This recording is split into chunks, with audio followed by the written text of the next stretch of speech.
thanks everyone for coming out to today. Our topic is wireless communication. So basically what that is we have digital data on a computer.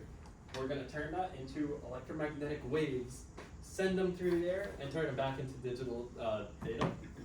And what that means is it involves a lot of processors for the digital side and antennas for those electromagnetic waves. So it involves stuff from digital circuits, analog circuits, signal processing, communication theory, which should be obvious, electromagnetics, which should also be obvious, and computer networking, and just little snippets of all of that. And so this obviously has a lot of uses. We have satellites, think GPS, TV. I will make it easier to see. On your laptop, you have Bluetooth, Wi-Fi, phone, that's again the cellular network, and so on and so forth. What we're gonna do is we're gonna look pretty broadly at the communication process, first of all. So,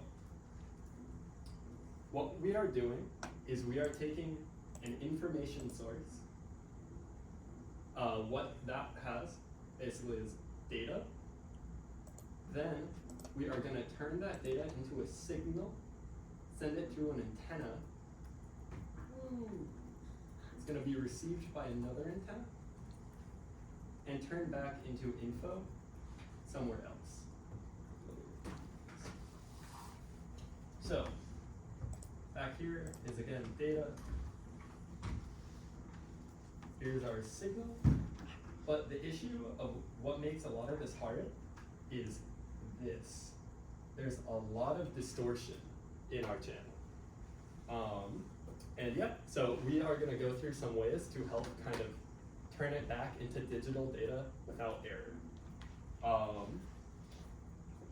Also, just to kind of go more on this specific diagram, your transmitter is what sends the signal, the receiver receives the signal, and the channel, the wireless channel, that's where all of that distortion happens. That's all the space between the antennas, whether they like bounce around or have to go through a building, whatever else. All of that is just called the wireless channel. Now, in order to send this electromagnetic wave, we can't just send this, like just a pure sign, because there's no information carried on this. What we instead need to do is make it an information carrying signal. Now, what does that mean? First, we need to know what information is. Basically, on a computer, everything is ones and zeros. That's what it means for it to be digital. Whether it's text, images, a video, all of it is just ultimately ones and zeros, bits. And these ones correspond to a high voltage level, say 5 volt, and these zeros are all 0 volt. And we can actually map this as a little signal. Here we have like time, here's volts. This will be like 5 volts. So what we have is a 1, a 0, 1, a 0, 0, 1. Cool. That's called digital baseband. Digital, because it's just the ones and zeros. Baseband, we'll get to what that means. But we're just getting started here.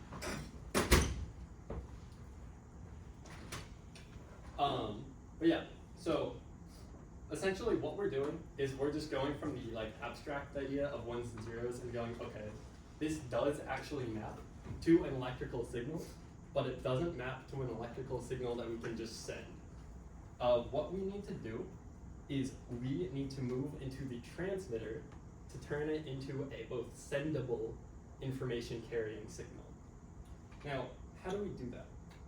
We have something called a carrier signal. A carrier signal, it looks like this. It's just a high frequency signal that we're going to use as like a template to kind of place this information, these ones and zeros onto. And that process of placing the information onto that high frequency carrier signal is modulation. So if we take this signal and then add this signal onto it, then we get something that we can actually transmit.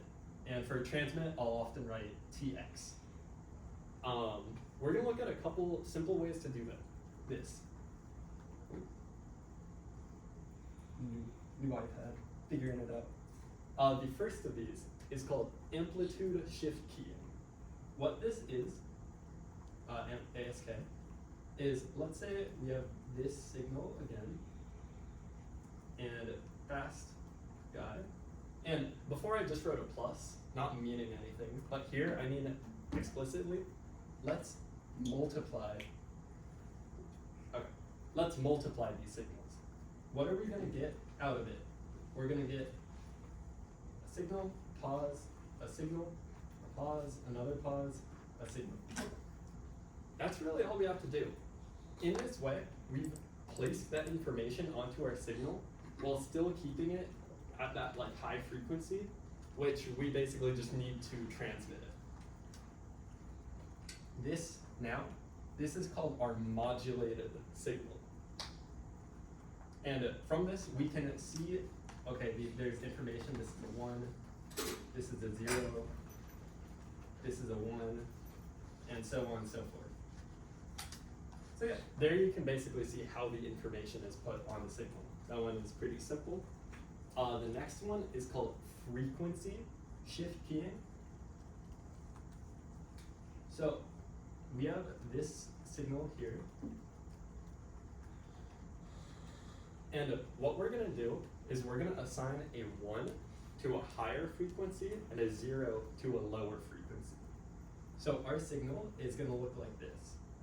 It's gonna be high and go low. Okay, this is poor drawing. So that's a 1, and then slow, and then fast, and then slow, and so on. Essentially, whether it's a 1 or a 0 determines that frequency of the signal. And so again, we've embedded information in. The final method that we'll look at right now is called PSK.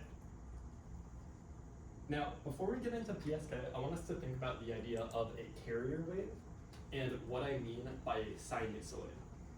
This carrier, it's just a pure sinusoid which has the form A cos or sine, doesn't matter, omega t plus phi.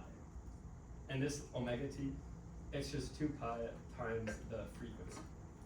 Now, what does this give us? This gives us 3 parameters that we can change. We can change our amplitude with ASK, our frequency with FSK, or our phase with PSK. And that's really all we can do. Anything fancier in modulation just comes from combining these methods. So these 3 fundamental types are the building blocks of any fancier way that we place information onto a sinusoid. So let's then look at PSK. We're gonna take, again, I keep on drawing this guy. We're gonna say, okay, it's gonna look like this. And then at a 0, we are going to change this phase from, let's say here, phi equals 0, to here, phi equals pi, or 180 degrees. And what happens when we take a cosine and add pi to its phase?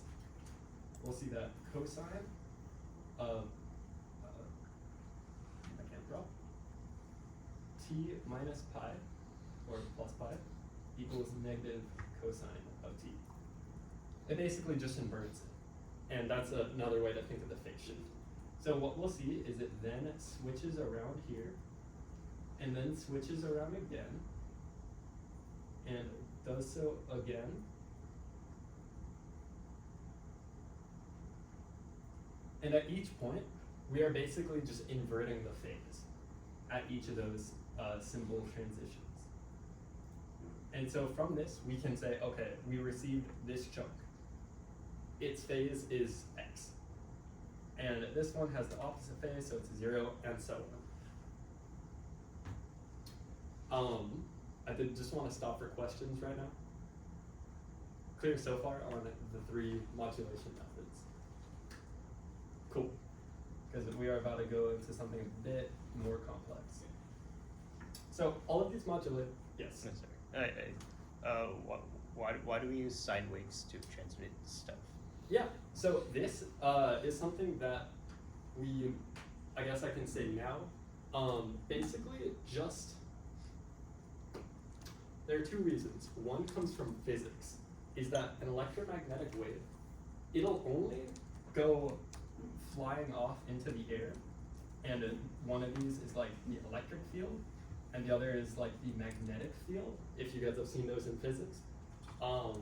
Basically, those are gonna create like a wavy, swooshy pattern going through the air. But it can only do that if it's at a sufficient frequency. Because if it's going super slow, and this one's the H field, then that field is just gonna be really weak. And so if we wanna send any meaningful waves, they also have to be a higher frequency. The other issue I'll get to after this next slide. So remind me. Okay. We're gonna touch on the idea of the frequency spectrum. Yes. No worries. Which type of modulation is most commonly used? Yeah. We'll get into that soon, but it's gonna be phase shift keying's most common, frequency shift keying is second most, amplitude isn't really ever used. Yeah. So we'll touch on why soon. So also remind me. Before we can answer some of those questions, we need to look at the idea of a frequency spectrum. What this means, and if you've heard the term Fourier transform, that's this. Any signal is expressible as a sum of sines and cosines of different amplitudes, frequencies, and phases. To give a simple example, let's look at a square wave. Now, if we put a sinusoid here, okay, so very roughly looks like a square wave. But what if we now put a smaller one here with just some constant amplitude? Oh, did a poor job.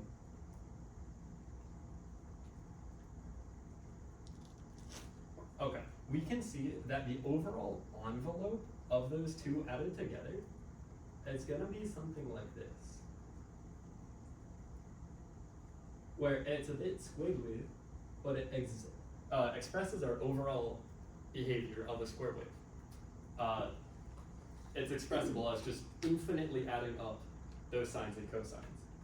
To give another example, let's say we have this. We just have a spike going up infinitely high. It's just flat, big spike, back down, flat. What this is we can express this as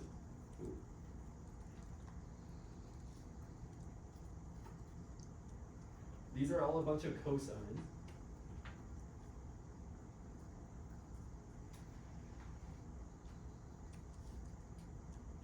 And we can add slower ones too, it doesn't really matter.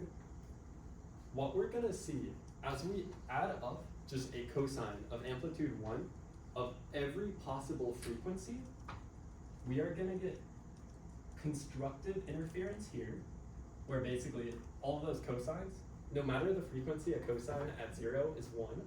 So those are gonna go up to infinity as we keep stacking them. And everywhere else, we're gonna get destructive interference. All the cosines at different frequencies are gonna cancel each other out. And this is basically just an example to show that even a really hard signal, like just a pure spike, it's still expressible as a sum of sines and cosines.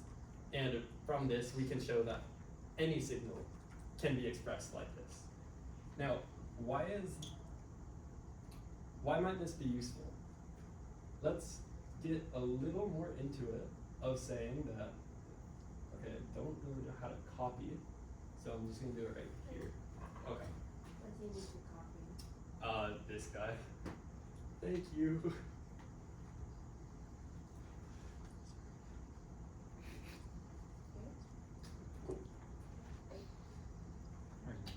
Cool.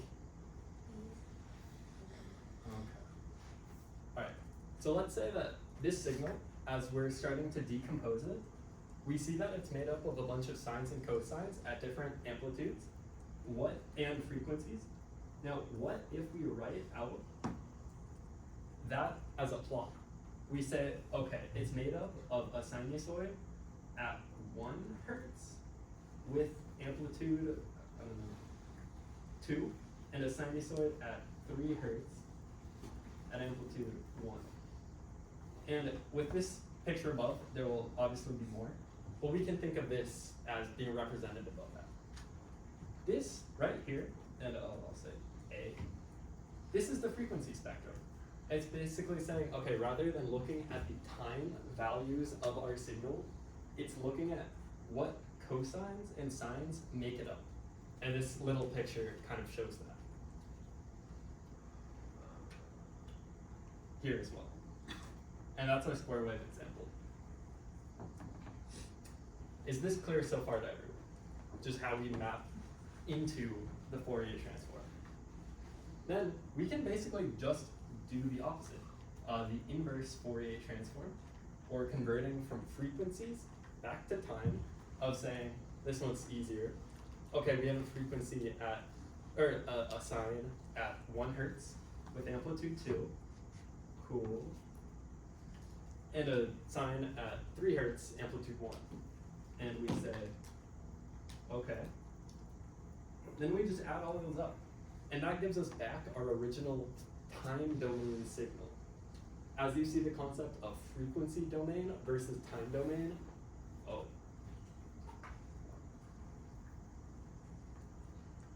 Uh-oh. They're putting a 40-minute cap on the meeting. Wait. Even though it's 2 people. Zoom is greedy. Are you well, using your UCLA one? no, no. Oh. I see. Okay.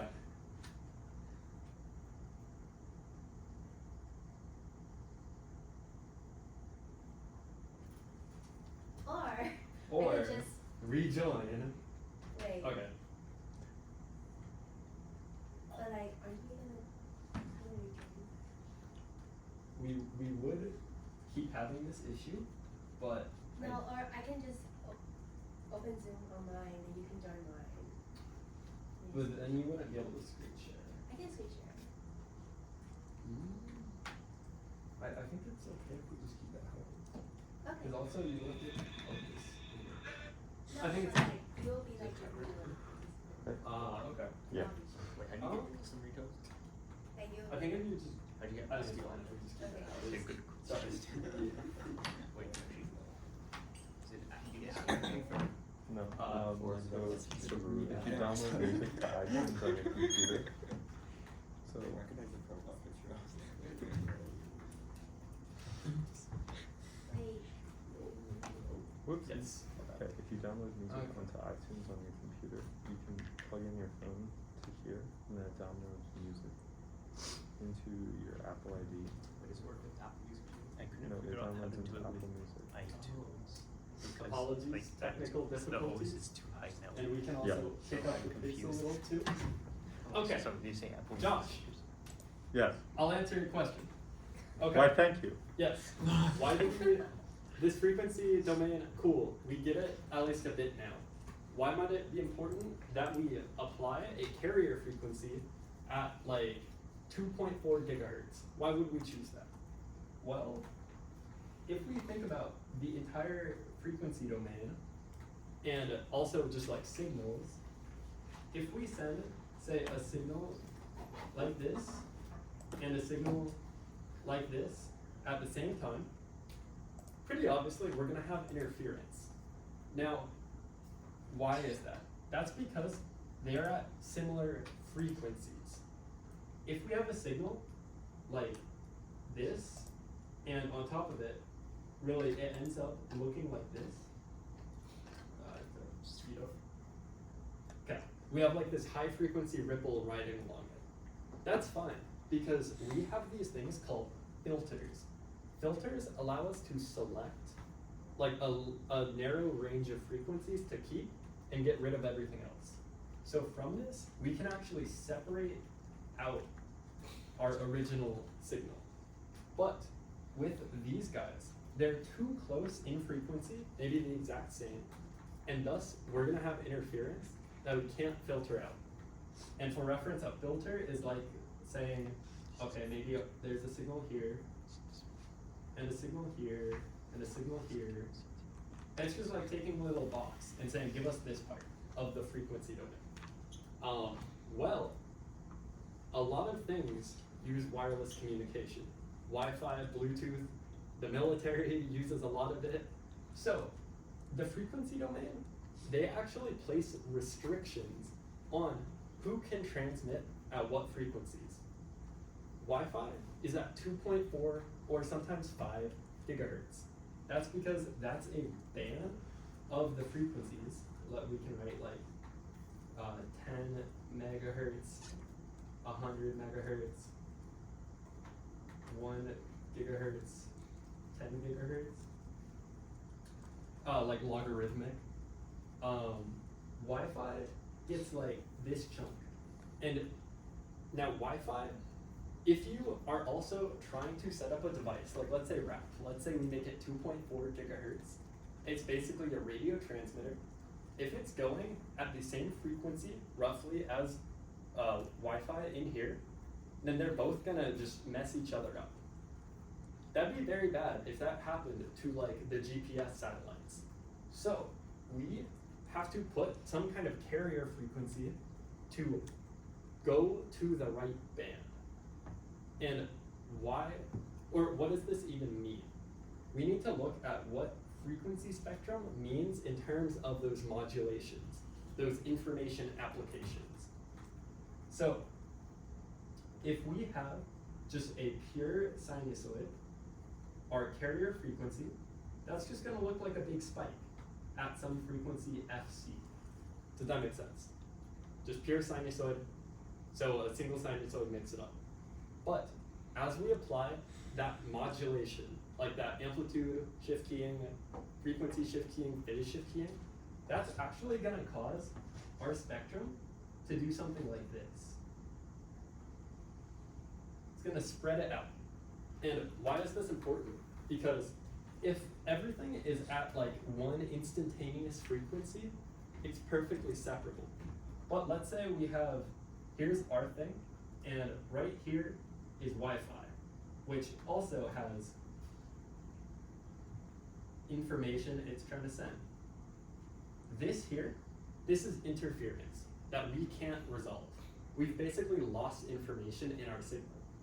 So, if we move our FC, then we do like this. Now the interference is gone. So we need to choose an FC to be centered around for our modulation, such that we first can legally transmit without messing with like the military, and so that we don't interfere with anyone else. So, yes. Wait, so like Wi-Fi would use like frequency modulation, right? Wi-Fi, it depends on the generation. Wi-Fi actually uses phase modulation. Okay. Yes. But okay, if you have a frequency modulated wave, Mm-hmm. and it's like, let's say it's labeled like 2.4 gigahertz, it'll Yes. actually like shift between like slightly lower and slightly higher, correct? Correct. We'll actually look at an example of that later. But yeah, we'll have like our FC here, but it's instead gonna be like two little spikes above and below. Amplitude and phase, and actually frequency, even with this, what to think about is that if we have like a slow guy and then a fast guy, we're actually gonna have this weird like intermediary part of that transition. So we're still gonna have some level of like spread. But yes, it'll be tunable. I see. Everyone good on frequency spectrum modulation? Yes. What does this mean in terms of like bandwidth? Like for example, if multiple computers are connected to the same Wi-Fi router or something like that? Yes. We have an entire section on that soon. Oh, So okay. I'm gonna pause your question. Jessica will manage it later. But we wanna now look, now that we've gone through with some of the signal processing and we're tired of it, let's look at some of the physical components. What we have is we now have a modulated signal. Actually we aren't even there yet. We need a thing to do this process of modulation. We need to send in our ones and zeros into a component called the RF front end, and out of that, we will get that modulated signal, the amplitude, sure, and then that's gonna go into our antenna. It can be shaped like this, whatever. That's the process that we'll see. And then from here, waves, cool. So what's in that RF front end? What components actually do the work of turning digital stuff into analog stuff? And then the antenna, yes, it turns electrical energy in the circuit into waves launching through space. So that's our little setup. And in this RF front end, we have first an amplifier. This one's, everyone's probably familiar. It just allows you to boost the strength or amplitude of the signal. To go to one that's a bit more complicated is a mixer. We're gonna put in two signals.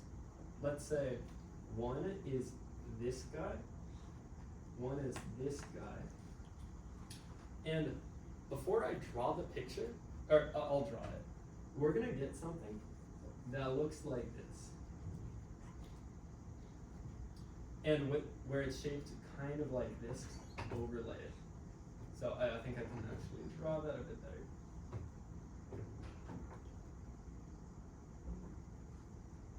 Where it kind of grows and shrinks. Now, why is that? Because, let's say this guy has a frequency, or I'll just do it for all of them.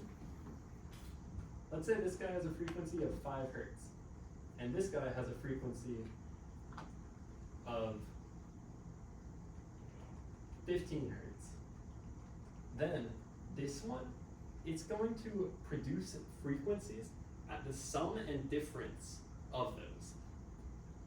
So we're gonna get a little spike at 10 and a spike at 20. Basically, yeah, the sum and difference frequencies are what are gonna pop out of this. Now, why is this, actually, jumping the gun there. But first, we already touched on it, but that idea of filters. Filters let us select a chunk of the frequency spectrum. And the most common are what we call a low pass filter, which lets us keep frequencies below some bandwidth, or some frequency. We'll keep all this. Or, equivalently, a high pass filter. We keep everything here, so greater than some frequency. Now, if we take this mixer output, we could apply a low pass filter to get that 10 hertz, or a high pass filter to get that 20 hertz. So it doing that sum difference thing doesn't really matter. Now, the last component, which will, no worries. That last component, which will kind of tie it together, it's called an oscillator. And this is just kind of a free-floating block. And what it's gonna do is it's going to produce a nearly pure sinusoidal voltage at some frequency that is set by like what the components in the oscillator. But you know how before I mentioned we need to modulate onto a carrier signal? An oscillator creates that carrier signal. Then we put it with a mixer to modulate to create those like different, those frequency like combining effects. Then we use filters to get rid of whether we want the 10 or the 20. We get rid of whichever one we don't want. And this whole process, we're amplifying our signal, just going through to make sure it's something that's like an amplitude we can actually use. Any questions so far on that kind of very loose, what's in an RF front end? So how does like the threshold between the low pass filter and high pass filter get set? Like, Yeah, so basically these low pass, high pass, mixer, oscillator, all of these are made out of analog components like diodes, transistors, capacitors, inductors. Just based off the values of those, it causes different behaviors and different like frequency selections. So, okay. Any other questions on this part so far? Cool. All right.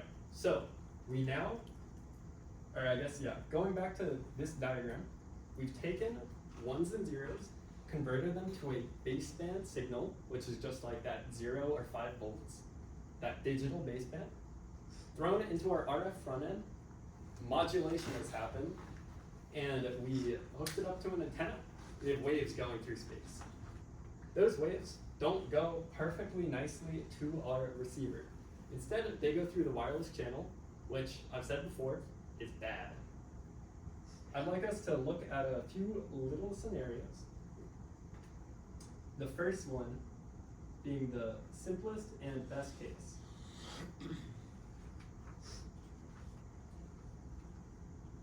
Where we have our transmitter and our receiver and just a direct line of sight connection. That's great. It's called LOS, line of sight transmission. But what if we have, I'm going to be drawing a lot of these, and there's now a building in the way. Oh no. Now, there are two things that can happen. And the first case we'll consider is, okay, what if there's another building over here that's like behind it? We can't go through the building, but we can take this indirect path, this non-line of sight path, basically just reflecting off of the environment to our target. Now, something I'd like us to note is that this indirect path is always longer than our direct path. And that it's just kind of basic, like the hypotenuse of a triangle is the shortest path, that idea. And that's going to be important shortly. I'd also like us to just consider, to add a tiny bit to this example, is that between our TX and RX, the waves are actually going to weaken over time. They're going to start big, small, small, small, with distance. And eventually it's just going to go to like near 0. That's going to fade usually at 1 over the distance squared or worse. Which basically means with distance, our signal weakens very quickly. Which is why it's so important that we amplify well so that we have a big signal to start with. And this idea of just the electromagnetic energy dissipating, getting spread out, weakening, is called path loss. Yes? So our transmitter that's emitting these signals, is it does it shoot it off one direction, or does it shoot it off like a few directions? Yeah, so that's something so that basically has to do with the antenna. And that's something we'll touch on a bit more. But if we have an antenna that's just shaped like this, like a pole, it's called a dipole, actually, then it's really good at sending signal and receiving signals going this way, but it's bad if like a signal is coming here. Just think of like dot product, we're not gonna catch as much of that wave. But if we design, say, an antenna that's shaped like this, like a loop, then we'll be very good going like across from the loop, but again, if it hits the side, we're done. There are different antenna topologies, structures that we can look at that each exhibit different effects. Because also, just one more example, and this is a tangent. So here, we looked at this crazy thing. This guy, it's taking a bunch of those dipoles, increasingly smaller, and what this is, it's really, really good at receiving signals coming like straight at it. But if something hits from the side, then it's even worse than a normal dipole. This characteristic of antennas is called their directivity, and every antenna structure is gonna have a shape, basically saying like, it's like a heat map of like where it's good, where it's bad, and so on. Yes. How do you decide which type of antenna you would use? Is that based on like the application of the Yeah. antenna? It's usually based off the application, because let's say you have a phone, then you don't want it to be directed, because if I have my phone, I'm holding it this way, it works, I turn it this way, it doesn't work, that sucks. But if we're trying to connect to like a satellite, then maybe it's really good, because we can like, we can't, but like you can just lock onto a satellite in the sky, and then when it's directed, that resists interference. Because if there's something here that's sending out those waves, then you're gonna ignore them. So you're gonna have that super great secure satellite connection if you use one of these big guys. Which is why like a TV, it's like that parabolic dish thing, because that's a very directed antenna. You have a question? Can you have like a sphere, just a giant metal sphere that's like a one size fits all, like antenna? So it technically is one size fits all. That's called an isotropic antenna, which means it's equally good all directions. But that also means it's equally bad all directions.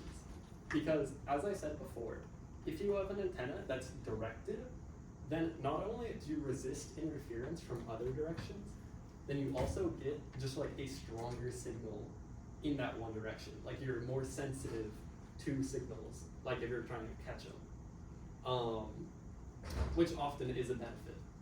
But the main reason in our phones, you don't have a giant metal ball, because it's a giant metal ball, and we can achieve pretty good close performance without doing that. Yeah, and we'll look at an example soon. I'm gonna keep this going for a bit. Okay, we just covered path loss a minute ago. Electromagnetic energy gets weaker as it just goes with distance. It also gets weaker if it's, let's use the example again. We have a building, cool. I said before, like, okay, no energy goes through, it's gonna instead bounce off some other building to the target. But really, a little bit of energy is gonna go through. It's just a lot smaller. This is called shadowing, or occlusion, or large scale fading, any of those terms. But it should be intuitive. If you go underground, your phone doesn't work, because the signals now have to go through like the dirt or the whatever's above you, and they weaken.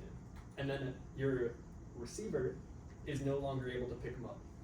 So a lot of these are things that we deal with in our lives. This next one, a bit less so. To keep this building example,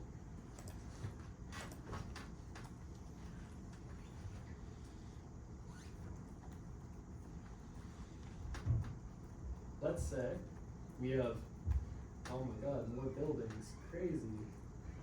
Let's say we have a direct path here, we have an indirect path here, and we have another indirect path here. What we see here is, okay, there are multiple paths to the receiver. Each is receiving a copy of that signal. This is called multi-path reflection, kind of intuitively from that. Now, each of these, remember that the speed of light is finite. So each of these paths, I said that the direct path was the shortest path. So your direct path, it's gonna hit, and it's probably gonna be pretty strong unless you have like a building right in front. So that's gonna hit with some level of loss. Then, like a split second later, another path is gonna hit with a slight delay and another different level of loss, and so on. And just to use the simple example of like this guy, what we'd have is, okay, we get this, okay, but we also get this with just like that delay, and then we get one that's more delayed, and so on. And all of these are gonna add up at your receiver. So what you're gonna ultimately see is something that looks like this. And this sucks, because it's like, okay, here, is it a 1? Is it a 0? It's much harder to tell than before. Basically, this is like that distortion interference that we're getting. And something that is very hard is we want to be able to separate those echoes, recover our original signal. Yeah, we'll look a bit at that, but yeah, that's a prominent effect.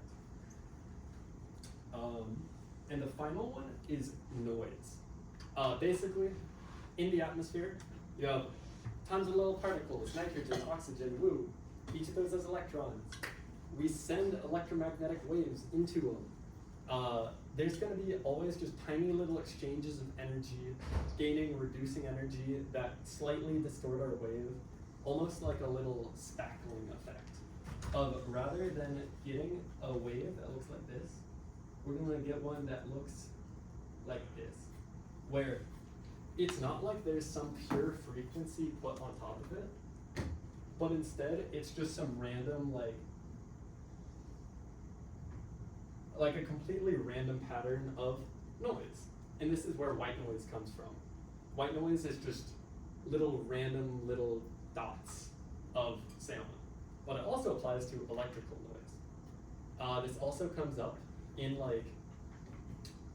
all of those RF front-end components, your amplifiers, your mixers, whatever. Each of those has like electrical devices in them. Think of like a resistor. The electrons don't move through it perfectly. As they go through the resistor, as they go through the metal or like a wire, there's constantly those tiny little exchanges of energy with the electrons. So you just get noise. It's inevitable, but if our signal is really tiny, like let's say that's our signal, and we put this on top of it, recovering our signal is now really hard. So noise is kind of the key thing that makes us lose our signal as it gets smaller and smaller. Okay, so that was a lot about the channel. Yes? So at those low frequencies where it's like very, very small, Yes. you said it was hard to still like factor out all the noise, but you didn't say it was impossible. Yeah, so actually, it's easier to factor out noise at a low frequency. Because let's say our signal looks like this. Noise, generally by nature, it tends to be higher frequency. Or at the very least, less of it is low frequency. Noise, it's basically spread out across like all frequencies because it's just random. Like it could just be perfectly flat for a stretch. Or it could be like a perfect high frequency sinusoid. It's random, we don't know. But if you filter it, then you let less of that noise in. So just filtering in general will chunk out a lot of your noise. Does that make sense? Cool. Yes. Why is noise generally high frequency? Just if at every moment of time we produce some random variable, every little moment of time, and it chooses a number from 1 to 100, more likely is it that the numbers are going to be like 10, 90, 50, 54, 1. Overall, it's like we just naturally tend to get a higher frequency response. If we just choose random numbers, like we tend to get quick changes rather than like low frequencies, you have slow changes. Does that make sense? Your analogy, so one is like the same frequency as the original? Or I mean these in terms of just like amplitudes. Oh, If we choose numbers out of a hat at every time step, then it's very unlikely that those numbers, like that we're gonna draw a 1, then a 2, then a 3, which is like that slow change that we'd expect. I But see. it's more likely that we could grab a 1, then a 10, then a 3, like more quickly changing. Okay, so I can ramble on and on about the channel if we have time later. For now, let's go to the receiver. The receiver, it's basically just inverting that transmission process. There are waves coming through the air. They're going to hit our antenna. Oh, okay. This was a GIF, no longer working. But yeah, the electrical signal, at least some of it, as it spreads out throughout all of space, a little bit of it's gonna be caught by our antenna. And that electric field shifting is gonna cause a voltage and a current in our circuit. And all of a sudden, hey, that's a thing that we can detect, we can collect, and we can recover that information, hopefully. It is gonna go back into another RF front end, RF FE, and in there, we are gonna do demodulation. We kind of looked at this before, but it's taking that modulated signal, now with a bunch of distortion, and trying to turn it back. So if we receive this, again, we can just look at the envelope of the signal and go, hey, that's a 1, that's a 0, that's a 1, cool. Or we see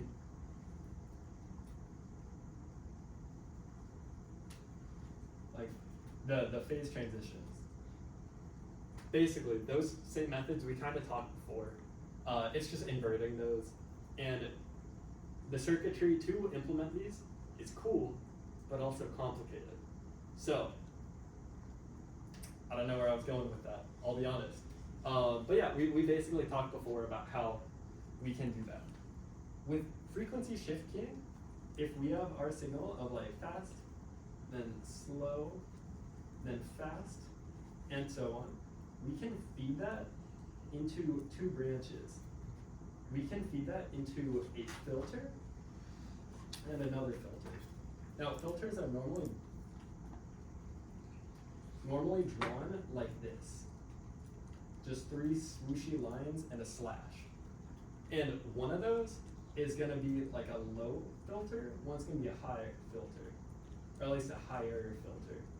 And what that's gonna do is it's gonna be flat, and then it's gonna give our low chunk, while here it's gonna be fast, and then skip those low chunks. And we can say, okay, this is a 0, that's a 1, that's a 1. We look at their relative position, we reassemble, hey, we got sent to 1, 0, 1. So that's like a very simple way to demodulate an FSK signal with just filters. Does that make sense? Yes, cool. Okay, so, yes. Oh, I thought you pointed. Running out of time again. Yes, we are. Okay. We went through a lot. Oh, I thought you meant for the workshop. Not the Zoom. Okay. We covered a lot. We went through the whole transmission process. Just to recap, we take 1s and 0s, digital baseband. We put that into our RF front end. That's gonna do modulation of our signal, basically putting it onto some carrier, whether the amplitude, frequency, or phase. We are gonna throw that into an antenna, launch it into the wireless channel. Tons of effects. Path loss, where it decreases in amplitude. Multipath reflection, causing that distortive effect. fading if there's buildings, and noise, which is just inevitable. It's gonna hit our receiver, and we're gonna turn it back, demodulate it at the other RF front end, and info is back. Cool. I know that ran over time, so go ahead. Wait, but like, should we change the zoom? We'll do it soon. I'll Like, tell you when this runs yeah, out. okay. Yeah. Alright, so I'll let Cadence talk to you about like the lower levels of like how communications works. Let's like get to the actual practical part, which is how is this gonna help you get a job? And okay, so now for like FPGA and digital designers. So you will be for FPGA designers, you will be implementing like the modulations, the demodulations, the filters, all in like Verilog code, the system Verilog code. You'll be implementing these like DSP algorithm in there and figuring out like how to make it transmit like higher digital data rates so that you can have your 4K like YouTube video. And these are like you can learn some of this in projects such as STAB or like classes such as 115C and other like Verilog classes. Now if we go to like analog engineers and RF engineers, so they will be implementing these like mixers and like RF circuits, like seeing how the antenna works, design the antennas, and they will be using like passive components or like components such as transistors, like capacitors and inductors. So the job about RF engineers is to basically build a circuit that will have power, like great power efficiency and like low distortion, that will have like no noise interference. And it will also make sure that the receiver, like the antenna, it can actually receive the signal properly and transmit the signal properly. So we also want to like maximize signal to noise ratio, and that basically means that you want to have like the data transfer, the power is going to be higher, but you want like lower noise when you receive it. And these are mostly taught in like classes such as RAP, and also like the antennas, like someone asked like which antenna we should be using, you'll be touching base upon these in like 101B if you do choose to do it. And not just RAP, it can also have like your DA and DB courses such as like 163 DA, 164 DA DB. Okay, and now for communication engineers. This is like not that commonly known, but basically it will be combining the signal processing and probability theory into like saying like where in the network will this like your signal be transmitted to, and we'll touch upon like networks in a moment. But basically, communication engineers' job is to optimize like transmitting high-speed data and without errors throughout different environments and like different channels. I just want to say it was a blow to hear communication engineers aren't well known when that's what I want to do. Okay, what? All of those communication engineers and maybe me in the future, we want to be employed. That would be cool. So we gotta keep thinking of ways to improve wireless communication so that we get paid for another year. So all that stuff I laid out earlier, that's the absolute simplest way to do wireless communication. There are continuously evolving things that go way past even like a PhD in terms of new insights into how we can better transmit information. I just want to look at 3 cases of this.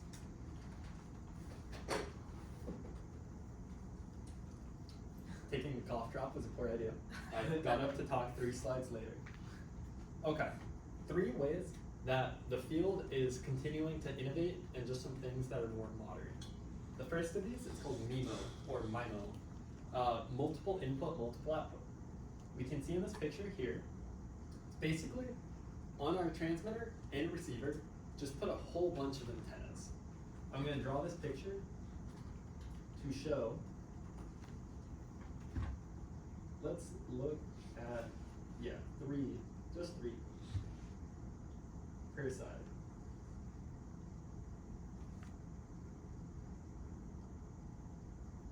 TX, RX. Now, what's gonna happen, and let me move this further, is each of these are gonna transmit. Now, why is this bad? Well, we're gonna get a hit here, and a hit here, and a hit here. This is a whole lot like that multipath reflection we looked at earlier, which is bad thing. But what we'll see, and just to also draw simultaneously, we'll go to like all of them at once. Each of these has a very slightly different length.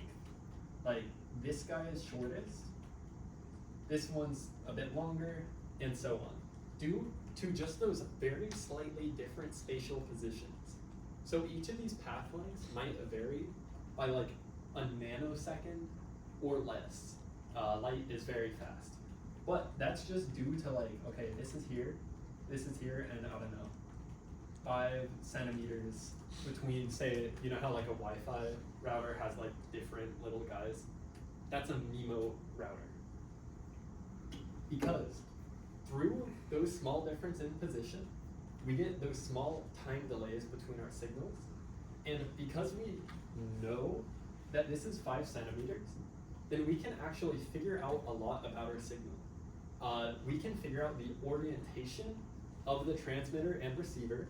We can basically like, hey, is it like upside down? Is it like at an angle? And so on. But more importantly, multipath reflections of these guys are all gonna be different. Let's say there's a thing here. Another box. This one's gonna hit and reflect to all 3 of these. This one's gonna hit and reflect to all 3 of these. And needless to say, we're gonna get a lot of signals bouncing around from every antenna to every antenna. But, again, due to just knowing that information about the layout, we are able to look at how those multipath antennas, or multipath reflections occur, and how they occur differently between every antenna and to every antenna, and mostly cancel them out. Doing this, it makes it very robust to those multipath echoes. It also makes it more robust to there being like a building in the way, and so on. And people continue looking into ways that we can just merge the information from all of those antennas optimally to maximize the success of transmission. I'll go on a very brief tangent. Oh boy, time. What we do in my research lab is we take one of these guys, whatever, okay. We're gonna have a bunch of these guys. And let's say we have like 12 of them. If we set up one of these here and one of those over there, then we can form a map of the room. We obviously can't see color, but we'd be able to say, okay, there's a person here, person there, someone's walking, here are chairs. We can form a layout just based off how those multipath reflections go and how we merge that information. I'll show pictures later. Another semi-related, pretty related field to information, sorry, slowing down. We might run a little late. Did it die? Okay, well, there's my break. Wait, I'm gonna open Zoom and monitor. Okay. But go ahead and keep on explaining. This is my chance to, I guess, show the thing. So we'll do that.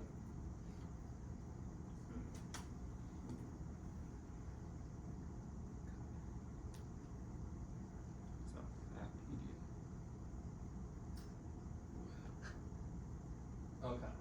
So basically, we throw a Wi-Fi station in the room. We have pictures. Is it crazy privacy invasive? Yes. But it's cool. And we're trying to find good applications for it. I And if I coronavirus. didn't start it. Yeah. Interesting choice of research. I didn't. Whose lab is this? Manisha Mustava, embedded systems, but he just kind of explores random stuff. Taking notes.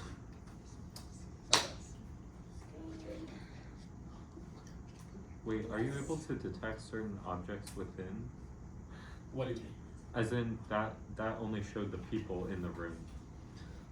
Like Yes. if you Yeah, that was just showing the people just because it was only looking for like actively moving things, just to look cool. okay. Because it's more impressive to show we have a human than we have a chair. That's it. Okay. And okay. Alright. Related to communications heavily is the field of information theory, which is noise is gonna affect our signal. And it's gonna cause random errors. A 1 is gonna get flipped to a 0 is gonna get flipped to a 1, whatever. We wanna be able to detect and then correct those errors. Now, if we send our signal naively and something flips, we're gonna lose that information. Our bank account that we're sending is gonna go from 1,000 to 0,000, and we will be sad. But if we take our message, this, and we add on just a small amount of redundant information, basically information that isn't our signal, but is related to our signal or message, then we can actually basically make up for errors that happen. We're gonna look at a simple example called XOR parity. Now, the XOR part we can ignore, but basically, let's say if there's an odd number of ones in our signal, we're gonna put a 1 at the end. If there's an even number of ones in our signal, let's put a 0 at the end. So now we send this whole message with this slight bit of redundancy, which does mean, okay, we have to send more. So that costs power, that costs time, it's wasteful. But let's say we send this through the wireless channel, get 1, 0, 1, 1, 0, 1, 1, 0. We count the number of ones. Oh no, this, when we counted the ones, we'd expect this to be a 1, but it's a 0. We know an error has happened. And we can say, hey, resend it. It got messed up. This way is really bad because if 2 bits flip, then it fails. Because we get a 1 and a 0, number of ones is the same. But there are smarter ways to do this. I just wanted to give a simple example. And this is called error correcting code. Now, another one is, what if our receiver and our transmitter receiver, they're gonna quickly hop between different frequencies. Let's say they start communicating at 420 gigahertz. Then they're gonna switch to 421 gigahertz like 3 seconds later, 422 gigahertz. And they're just gonna hop back and forth in some kind of sequence that they've agreed on. It doesn't wholly matter. Let's say on one of those hops, the communication starts to suck. For whatever reason, there's interference, or it's the resonant frequency of something in like the air, whatever. Then the receiver, transmitter are gonna go, hey, that channel, and by channel, that's just one of these like frequency bands, that was bad.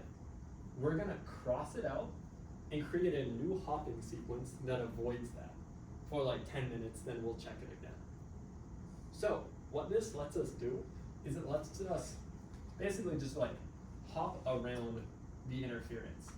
Like in this example, the spectrum is spread out because we keep on changing where in the spectrum we are. And when this interferer hits, we're gonna say, okay, let's not use that part of our spectrum. And spectrum, frequency bands, again, same thing. Okay. covered a few other things. Does anyone have any questions on that? And again, MIMO for canceling echoes, figuring out our environment, just more robust. Information theory for error correction, spread spectrum for avoiding interference. All good? Cool. Take it away. Okay. So thank you, Kaden, for going through everything else. So now we went through we talked about all the physical parts about communications, the antennas, what's inside the actual parts, the mixtures and everything. So what is actually going up inside the air? How do different devices communicate to each other? So they communicate in systems that's called networking, and these networks are basically your different routers connecting to each other, and then connecting to the Wi-Fi, and maybe the satellite in the internet. So we want different devices to talk to each other, and as you can see in this picture here, you have the central router that is connected to the Wi-Fi, and then this router is connected to a computer, your phone, and something else. So these routers also inside the local network, they also are connected to different routers, and they can be connected in different ways, such as stars, mesh, trees, and so on and so forth. So inside these networks, how do we send messages? Say you want to send hi to someone. This hi will become in the computer, it will become a series of ones and zeros and ones and zeros. And this whole series is actually a packet. So a different wireless packets that have different areas and different functionalities. So for the first one, your preamble here, this is just 1 byte, and this is basically telling the receiving part, which is your router here, saying that, oh, okay, data is coming in, so be prepared. And here you will have what is called a packet header, a packet address. So your header is going to be here. And this header basically tells you that, okay, so in different router, okay, right. So this header will basically point you to the router or the other device that you need to send it to. So say you have this Wi-Fi is connected to another local network that has different routers in Europe, and it has all kinds of different routers together. So where does your message go to? This is where the header will be coming in. It will say, okay, go to this router right here, and then it will help you route you to the correct route. Okay, and then later in this part, this is called the data payload. This part is basically your message. So your high message data, the ones and zero, will be in this area right here. And then the very last part, it is the redundancy check. So what Kaden mentioned before. Where did it go? Okay, it's below that. Okay. There it is. This one, okay. So you have this bit to check whether your message is correct or not. It's the same thing, but you have it at the very end here. This is the error correction. And if it detects there's an error, it will tell the transmitter, okay, you can transmit again. Yeah. So now let's go into a more commonly known network that's called the Wi-Fi, or our very own EDU roam. So what does this Wi-Fi entails? This is actually the wireless access point, and this Wi-Fi will be later connected to here the satellite and so on and so forth. So in Wi-Fi, it is commonly used in the frequency 2.4 or 2.5 gigahertz. It doesn't actually have to be connected to the internet, but usually it is.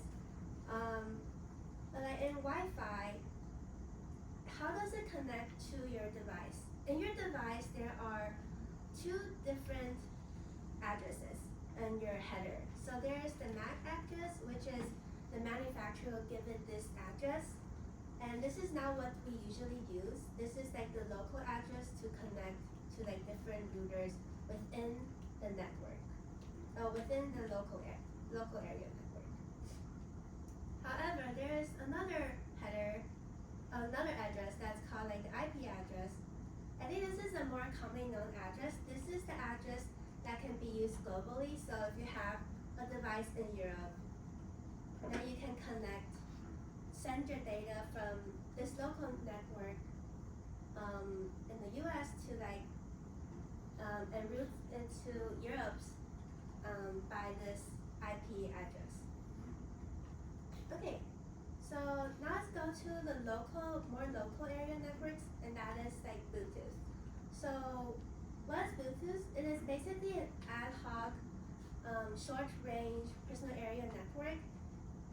You might know that in Bluetooth, in order for two devices to exchange data, it needs to pair. And in pairing, you actually need to put a security key within like the header. And after it pairs, like it will exchange the security keys, and then they will exchange data. So in Bluetooth, you're usually having like one central device. That can be your computer, your iPhone, your iPad, and this device will be connected to like different peripheral devices, such as your Apple Pencil, speakers, and your AirPods. And usually, like this one central device will send requests to different peripheral devices saying like, oh, because I'm paired, I can now write with my pen, or like because I'm paired, I can now listen to music. Yeah. So another variation about Bluetooth networks is Bluetooth mesh. This is when you have one central device is usually connected to different peripheral devices. However, in this case, these devices now connect to each other and they act more like nodes. So each device can send data to each other and interact with each other. This basically increases the range and adds on to like failure resistance, because if you do something here, it's fine because you can send it in another route. And these Wi-Fi Bluetooth mesh is more commonly used in like IoT networks, agriculture networks, or like smart homes. Now let's go on to like cellular networks. It's even more common. It's like what we use in our phones right now. So we have generally cellular networks is we have like a big chunk. Okay, this is the U.S. I guess. Generally, I mean, yeah, right. Okay. Anyways, so the U.S. is divided. Cellular network is divided into different cells. So like you got like tiny cells here, and if this is New York, you have like in more urban areas you have like more cells, and then like rural areas like the middle you have like bigger ones. Anyways, so like within these cells there are like high-speed optical cables that basically connect each other and provide network. However, it cannot always. There are still some places where this network can't reach. And in cases that it can't reach, you can add in what is called a relay node into these like very dense areas or like other areas.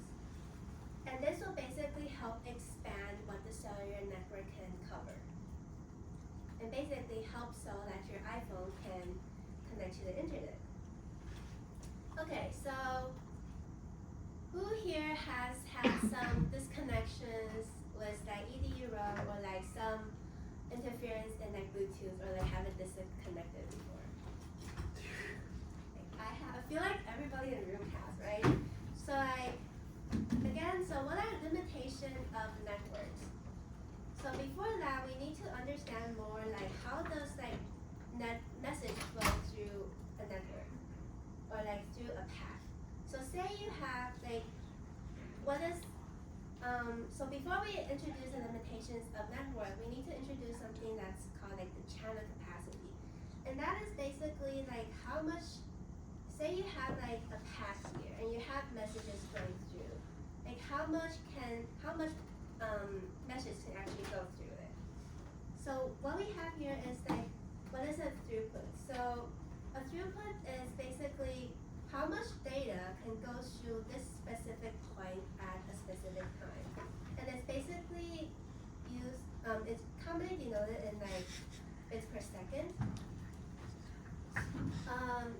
And going back to like Ethan's question, so what is a bandwidth and like how would the frequency domain interferes with bandwidth? So for bandwidth, think of it as like your car lane. So say you're in Move-In Day and you're going up the hill and like your parents are in the car and there are lots of cars on there and you only have one lane, right? So the cars move super slowly and this is what we call a lower bandwidth.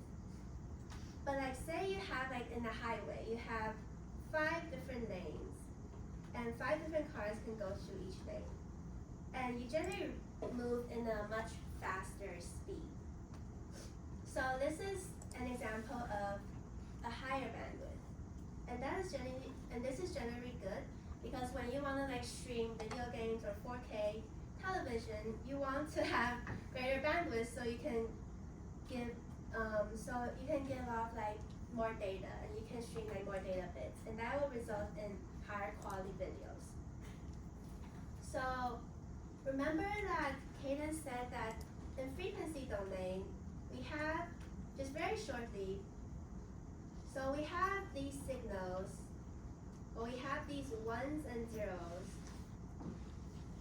and you basically modulate it so that it is different in different frequencies or like amplitudes or like phases. But then you turn these into in the frequency domain and they become something like this but in like different frequencies, right? So going back to Ethan's question, if you think of the lanes as like the different frequencies, and each lane is like a channel within a frequency. So like this is 10 gigahertz, and like this is 20 gigahertz, and so on and so forth. So sometimes we are limited to like a certain bandwidth, right? So that basically limits your lanes. So that is how it might influence your data transmit and like how fast your data can transmit, and also the throughput. So yes, did that answer your question? Kind of.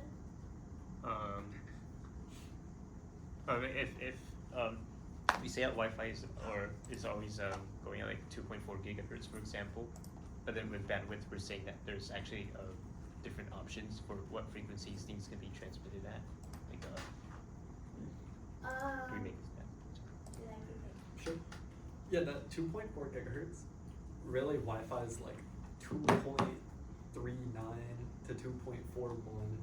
Bandwidth refers to that frequency range, the width of our frequency range, but it's centered around 2.4 gigahertz. So that's why we just say 2.4 gigahertz Wi-Fi. I see. Do different devices, I guess, then operate at like different Yes. narrow frequency bands? In Wi-Fi, within we that? can have multiple devices going because, as she used with the lanes example, your phone might be on Wi-Fi channel 7, which is like 2.391, and yours is at 2.392, and each takes a little chunk. Usually that chunk, at least for Wi-Fi, it's 350 kilohertz wide. And if we're given like, even though we're only operating over like 1/10 of a gigahertz across all Wi-Fi, kilohertz, gigahertz, so we can fit in a lot of Wi-Fi channels, which is why we can all be connected in this room. Thank you. What kinds of factors affect the like bits per second, like channel capacity? so that will basically influence. So you're saying like how much will go through like the throughput? How much will go through like one channel? That's what you're saying? Like, how can you like increase like bits per second of like something? Yeah, so like for a bigger bandwidth, this is basically okay. So if you think of water, like pipeline analogy here, so for a thinner bandwidth, this has like 10110 like bits per second. But like in the wider bandwidth, you can actually stack the data and stack everything together. So this will have like a greater bits per second, or like a greater throughput. Oh, wait, can you like transmit and receive at like different frequencies from like one device similarly? Yeah, so Yes, I think so. you can't use the same antenna to transmit and receive like info at the same time. Just like you can either pump in or out like electrical energy. But if you have an antenna here, they're at different frequencies, you can go. And that's actually what like most things do. Yeah. And we'll look at that soon. Okay. So, great questions, everybody. So yeah, so how do we calculate like the channel capacity like within like a specific lane? You can just basically use this theorem, but I won't go into like super detail into this theorem. But you can use it to like calculate the upper bounds of this channel capacity, and like then you can calculate how big is each channel and how much like data can actually go through it. Okay, so now that we went through like the channel capacities, so we talked about like in the Wi-Fi you have you have like 2.39, is that right, Hayden? And like 2.41 Around there. gigahertz. Okay, I'm gonna say this. And within those frequencies, you have like different channels in here. Okay, this is so you have like different channels in here. So each channel is like a specific frequency, right? This can be like 2.391, 2.392, or like there will be like tiny intervals within these. So these can be used in like transmitting data. In these transmitting data, it can be like a channel, and that's called like the frequency domain multiple access. So like you can have one device specified in transmitting at 3.39 gigahertz, another one specified in transmitting 2.392 gigahertz. And so the packets wouldn't collide with each other, and you can basically guarantee that you can transmit the message directly. However, there's another one that is called time domain multiple access. And what this is that you have like a channel. So like say this is like your pathway, or like this is your pathway. So you can have different slots in this pathway. And these slots can be of every like 10 seconds interval, or like probably lesser than this, but like 10 microseconds intervals. And in each slot, you can put in your message, or like your device can put in your message. So like your iPad can put in a message here, and like some other device in the Wi-Fi, or like Hayden's phone, for example, can put in a message here, and then Josh's phone can put in the message here, and so on and so forth. So each device has a specific time slot, and you can only use this time slot to send to the receiver. And if you don't use that time slot, nobody else can use it as well. So this will guarantee that you can send data to the receiver without any interference. However, what if there is like some case that you have some interference? Then you can use something like carrier sensing to avoid package collisions. So say this is also like your so say this is your transmit end and this is like your receiving end. So how do you avoid packet collision between the two devices? So first you will want to send, like what I said before, you want to tell the receiver that, okay, you want to tell the receiver in your pre-AMSL that, okay, I'm gonna send. So like, be prepared. So like, this is your request to send signal. So like, telling the receiver, be prepared, I'm gonna send some signals. The receiver will receive a request and then send, you can go ahead and like, clear to send message. So like, go ahead and like send your message to me. I'm clear. I have this channel for you dedicated to you. So you can go ahead and then like send your data. All this would be your data. And then the receiver will receive it. And then it will send another basically acknowledging that, okay, I got the data and it's good. So yes, I got this data and everything is good, and yeah, we can proceed on to the next package, or you can proceed on to like terminating your transmit. And what this is right here, this is basically the handshake that the transmitter and receiver will have to say, okay, I'm done with transmitting, good with doing business with you. And this is basically called a carrier sends multiple access with collision avoidance, because if you have a collision, say you have a collision like here, then the request to send would not go to the receiver. And the transmitter, after waiting a certain amount of time, will send it again, and then the receiver will receive it and say, okay, everything is clear, and then you can send again. This is how we would avoid collision. And so, just to sum everything up again, so we have Wi-Fi. Different networks. What are networks? It is basically what is in the air that we can't see. So, routing, you have to route to your Wi-Fi, and the Wi-Fi will send your data to the satellite, and the satellite will send it to like another router. And in order to correctly send your packet to your friend in Europe, you'll have to give it the header and then the data units.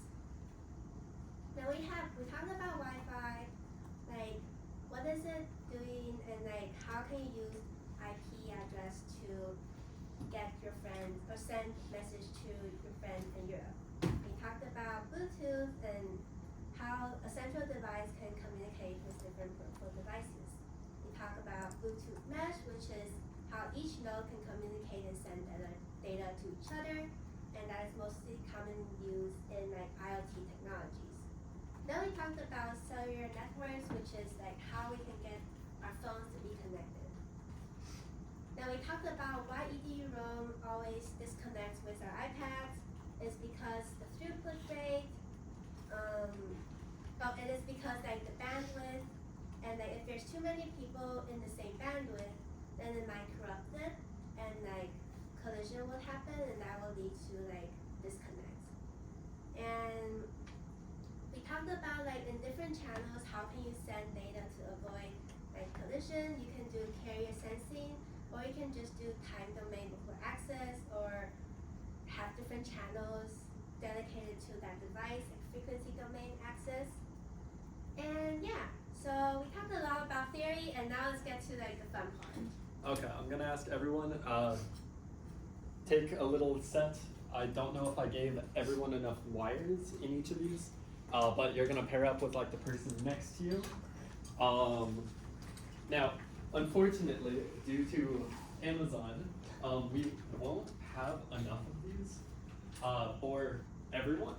But you and your partner can like Rochambeau, and whoever wins, we're at the end of the year, we have some budget.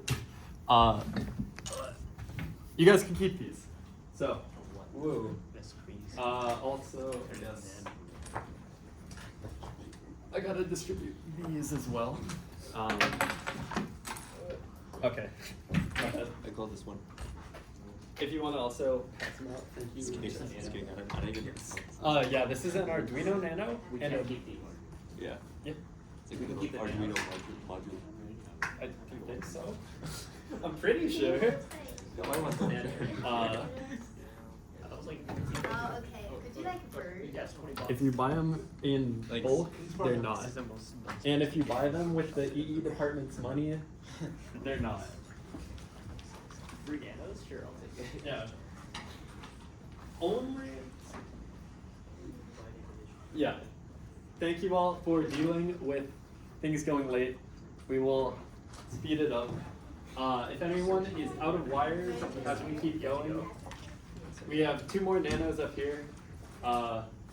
Jessica, if you would be able to finish showing those. I asked her what she liked when she was Okay. What? What? I gave you guys those nanos for a reason. Shockingly.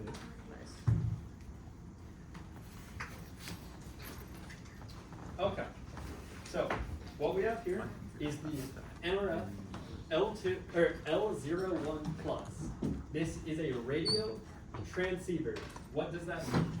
It means we have a microcontroller connected to, we have 2 RF front ends, one for TX, one for RX,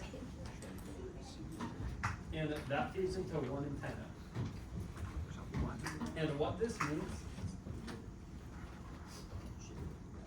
it's a transceiver, it can transmit or receive, and it basically just at like this point, you just flip a little switch of like what mode you want to use. So, cool. All our phones, all our really everything nowadays is a transceiver.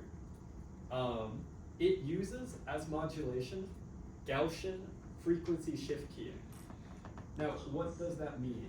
It means that before we had sharp, and then it goes slow, and then it like sharply goes. At these like regions of frequency transition, you get these kind of sharp like changes that will increase your bandwidth. Basically, you'll be using more frequency than necessary. In the frequency spectrum, it looks like this. We have those spikes, but again, this is what we talked about earlier, where it's kind of those lobes coming out around it. With Gaussian frequency shift keying, we are basically just gonna use something to like smooth out those transitions. And that thing, it's a Gaussian filter. We don't really need to get into what that is, but essentially, yeah, we can take those transitions and decrease them and make them happen over more time, because if you think about it, a sharp transition like this, that's characterized by a high frequency. Just like a high change is like a high frequency. So, when we smooth it out, then we still have some spreading, but it's less. We've removed those sharp spikes and thus saved bandwidth. Cool, that means more things can transmit. Yeah. Then it's using a microstrip antenna. You guys see the little guy? It looks like this. This is an antenna. By microstrip, we mean just that it's made out of like the PCB trace that you would use for like any other wire. Obviously, there's a bit more like control that goes into it in terms of like the exact sizes, tolerance, but it's a strip of PCB trace. Now, how this works is, yeah, here is our RF front end, and this, out of this, yeah, we can launch off. Now, this is a good example of what we talked about before as a mostly isotropic antenna. It's a little worse at like some regions, but it just happens that this layout for a microstrip antenna which means we can get this really small size. It's very compact and just fits into our PCB. We don't need some external antenna on our phone like how car antennas used to be. It just fits in. So save space, effort, whatever else. Cool. Besides that, this module integrates the DSP processor and the RF front end. So it'll handle all that modulation, that transmission, that power amplification, all that for you. There was another version that we were gonna get alongside these, which didn't come in time, called the same thing, plus PA LNA. In the RF front end, there are two variations of those amplifiers. A normal amplifier, it's going to saturate. It can only boost a signal by so much. It can raise it up to like 5 volts, or it'll amplify a signal by like 100 times.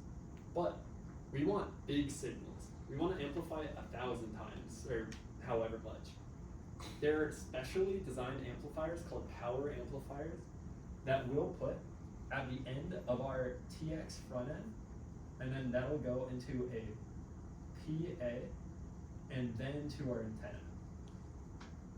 And it'll be big, stronger. And those have a whole different way of being designed. On the other side, at our RX, we have a special amplifier called an LNA, a low noise amplifier. This is a receiver where it's basically just adds less noise through its electronics than a conventional amplifier. Now, when we add less noise, that makes our receiver more sensitive, so it can detect smaller signals. The effect of sending a stronger signal and having a receiver that can detect smaller signals, it's just more range. Like this microstrip guy, this can go maybe 100 meters line of sight, like 330 feet. This guy can probably go 1,000 meters. It is gonna use more power in doing that, but more power is worth it if we're 10 timesing our range. Also, a change of this is that its antenna is no longer microstrip. It's instead called a duck antenna. What that is, it's a common thing you'll see. It's just a small helical antenna. And this is kind of what we talked about before. Based on the shape, it's good going like this way, but it's bad if the signal is coming from above. So there is more directionality, directivity to this one than to the microstrip. And that's in some ways good, in some ways bad. If we know the orientation, have some control over it, it's good, we save energy. But if we don't know, then we might worsen our signal. And to clarify what I mean by save energy, basically, if we're sending like 5 watts of energy into an antenna, then we can either spread out those 5 watts in all directions, or we can spread those 5 watts over a smaller area. So I kind of grazed around this before, but an antenna being more directional means it concentrates the power. It spreads out less. So again, we get a stronger signal, assuming we know the orientation, and thus more range in that direction. That was a lot. I wanted you guys to know kind of the fundamentals of how it worked. I would have loved to explore more, but we're gonna hook these things up. You'll have some wire. Here is a little hookup guide. Yeah, that's really kind of it. When it says like 13, that's the same as like pin D13 on the Arduino Nano. We're just gonna hook them up and then we'll go into the software. Ideally wrapping up by 8:30. Thank you all for going late, but hook them up quick and we'll get to it. Yes, those are like. Does anybody else wants to do it? Yeah, if There's anyone 2 wants more. their own, you can get ones. Anybody? Okay. You want one? Okay. Yeah, so If you don't want to If you just hate your partner, you can come get one. or if you just want to like afterwards, you want to take This it back. diagram. Oh, that might be on this thing. Oh wait. No, it should be on that. Yeah. Are you by any chance, are you matching the same colors? that you- Also, as you guys work, if anyone has any questions about this, Okay. about other stuff, Sure. go ahead. D13. I just know what it says. D13.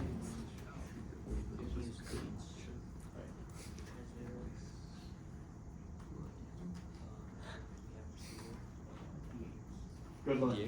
I believe in you all. I hope. this is CSN plus port. I think it's on the bottom left.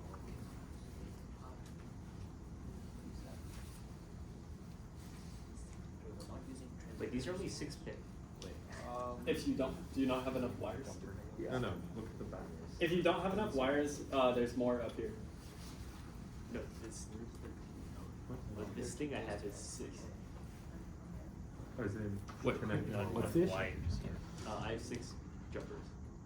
So Or not you, jumpers. you have extra or not? I also 13 just 8, send the right? slides onto the workshop announcement thing.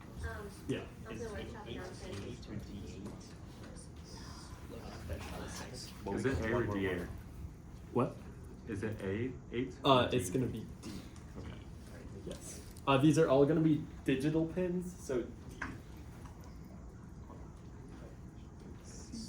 Do you need more wires? You guys good? I think we should have enough wires. Cool. 1, 2, 3, yeah, we're good. Yeah. C goes to 7. Okay, should be all good. Yep, looks like 2, 3, 4, yeah, 7. That's too easy. Oh, sorry.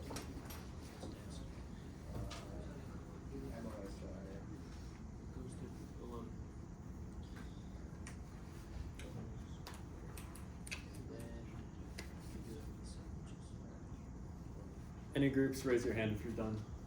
Cool.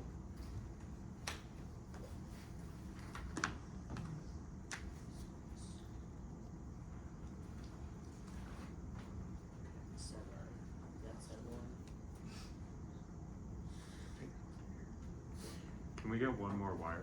Yes. No, we're done. We have a Thank you. higher shoot. We already connected them to 7. Not all of these are gonna be connected. It's only No, the we pins don't- listed. I or Q apparently. Oh, this is Do you not need? How many? Or do we? Yeah, there's only 7 slash. Did you guys connect an IRQ? IRQ? No, Nope. it's just whatever they listed. Yeah. Which one's maybe I the got to get her. most is it says most was 211. Okay. I have the updated version, I just don't do it. People good or know what they have left. Most equals to 11. Okay. I don't think it really matters. Oh, you don't need this. Cool.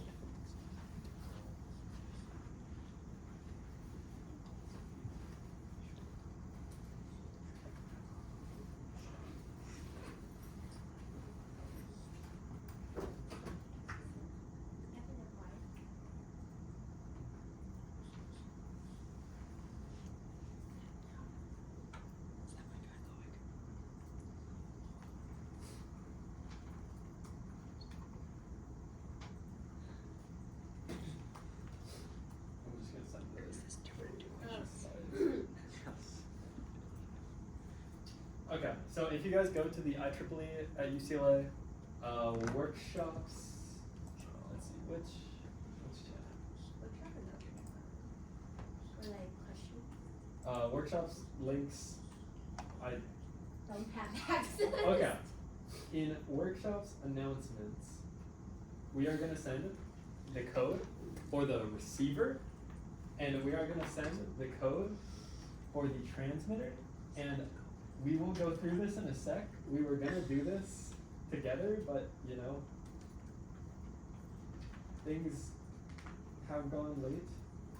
but I hope it's been worthwhile. Once you guys do this, Yeah. yes, yeah. So everyone find a team. One of you guys is gonna be the transmitter. One of you guys is gonna be the receiver with each of these.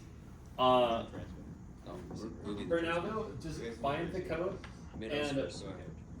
choose on the Arduino IDE. We're gonna have you guys open it up, They're the Transmitter? receivers. or Transmitter. Do you guys still need the wire? No, we're good. Oh, okay. good on wiring. Okay. Are you So, receiver transfer? what we're gonna do is we're gonna go to Tools. We could do both. I think we only do one at the same time though. Okay. Never mind. Sorry. Yeah. We're gonna go to Sketch, Jordan, Include make notes Library, in order to see. Manage Libraries. Let's make notes. Okay. That's gonna bring up the Library Manager, and now there are two libraries we need to work with these guys. These.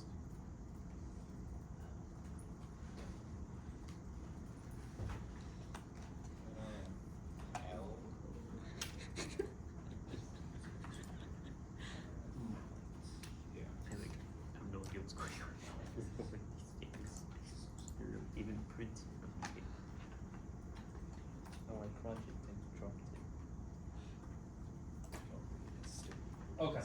Yeah, so you're gonna look, you can also type in,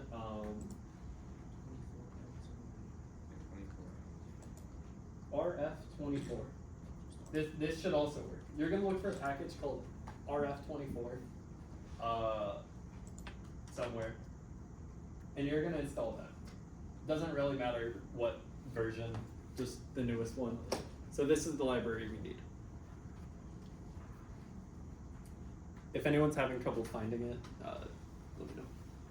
Do we also need NRF24 LO1? I think it's installed with this, I hope, because, yeah, otherwise I'm not sure. It is. Okay, so, we are going to choose, for now,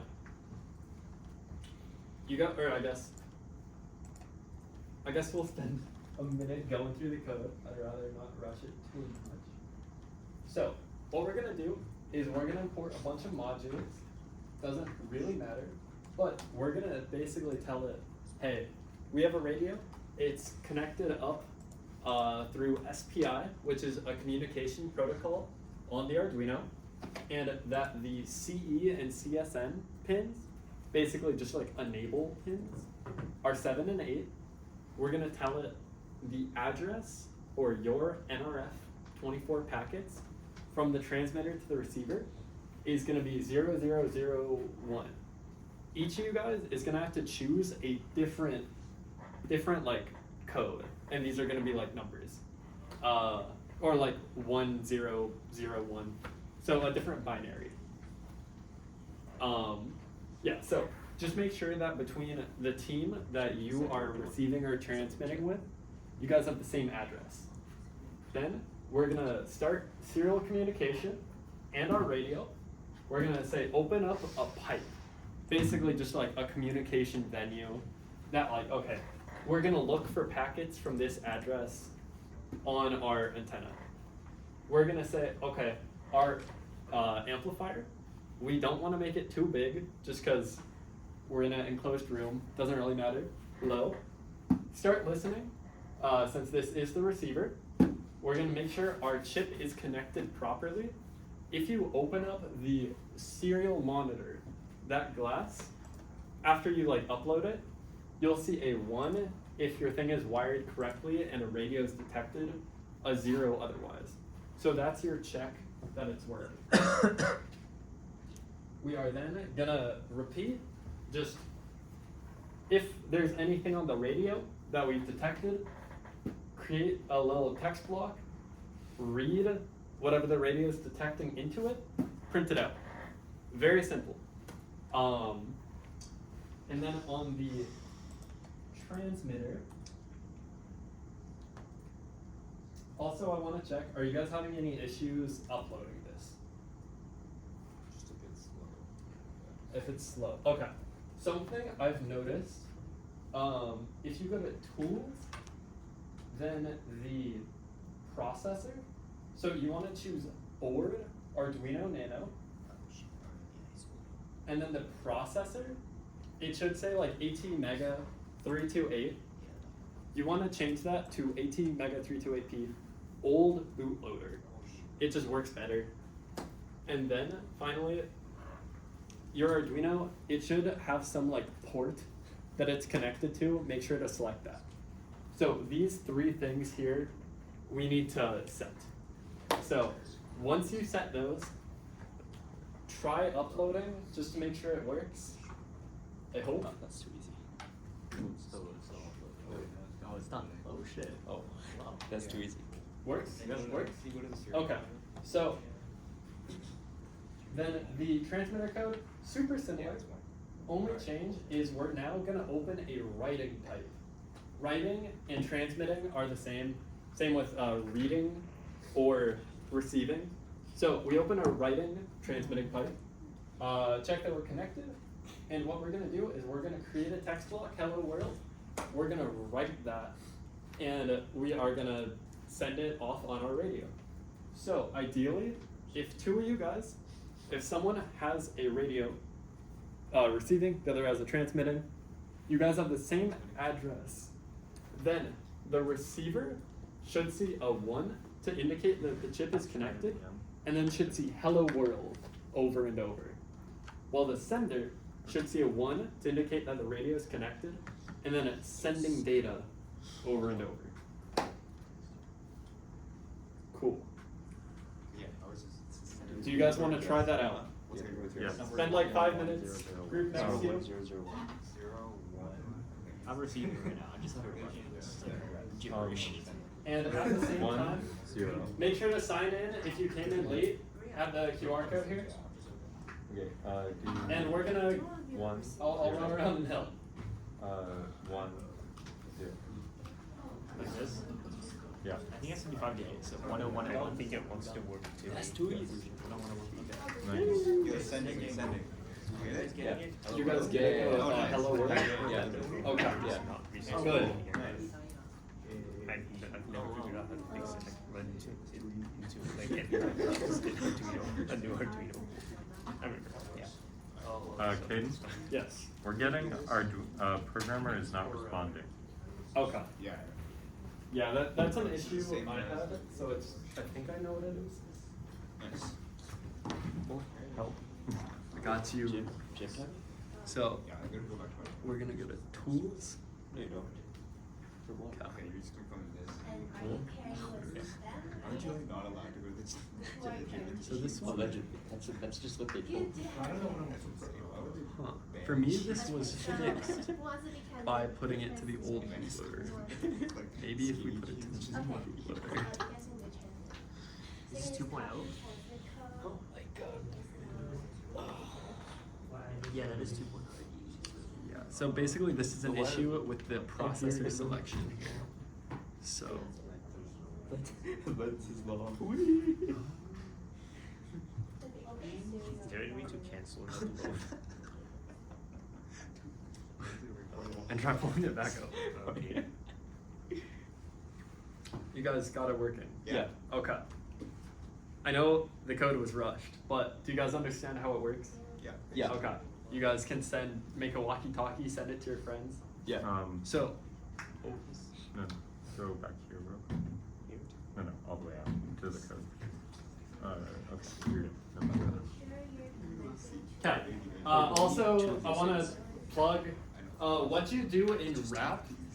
Wrap is basically making one of these modules, including like the Arduino.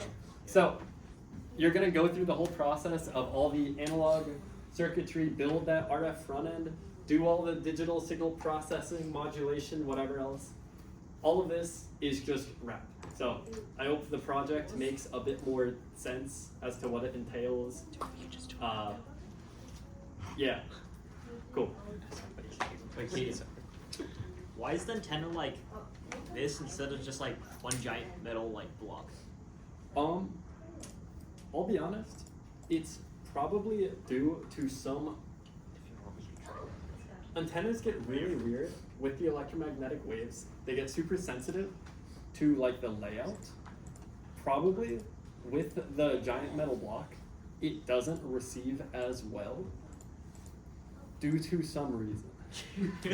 Honestly, I wish I had a better answer. But all metal inherently has a little bit of resistance, a bit of inductance, a bit of capacitance.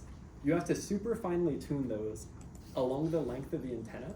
So probably that big metal ball has too much resistance because there's too much metal, has a lot of inductance because all that current, as it goes through the metal, it's surrounded by more metal. Bro, go to world.